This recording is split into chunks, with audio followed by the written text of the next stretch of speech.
তুমি একজন পজিটিভ মানুষ, যার চিন্তা ভাবনাগুলো সবসময় ভালো থাকে।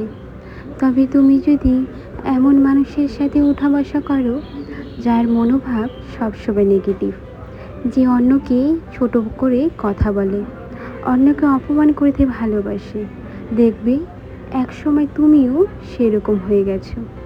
তোমার মধ্যে যে একটা পজিটিভ বিষয় ছিল সেটা হারিয়ে যাবে।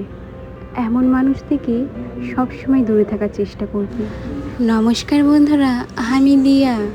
আমার একটি মিনি ব্লগে তোমাদের সবাইকে জানাই অনেক অনেক স্বাগত।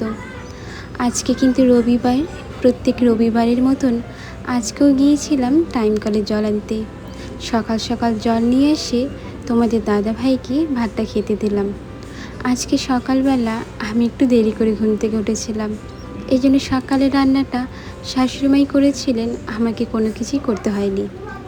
আর আজকে না কিছু কাপড় ছিল ঘরে, তা ভাবলাম ধুয়ে দিই। দুদিন ধরে ধোয়াও হচ্ছিল না, এই বৃষ্টির জন্যই তো।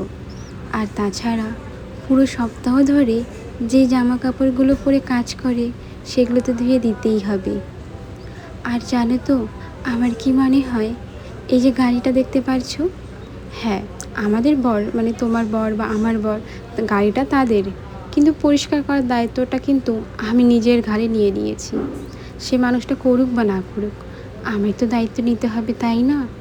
যেই গাড়িটা করে আমরা এদিক ওদিক যাই, তাকেই যদি পরিষ্কার না রাখি তাহলে কি করে চলবে।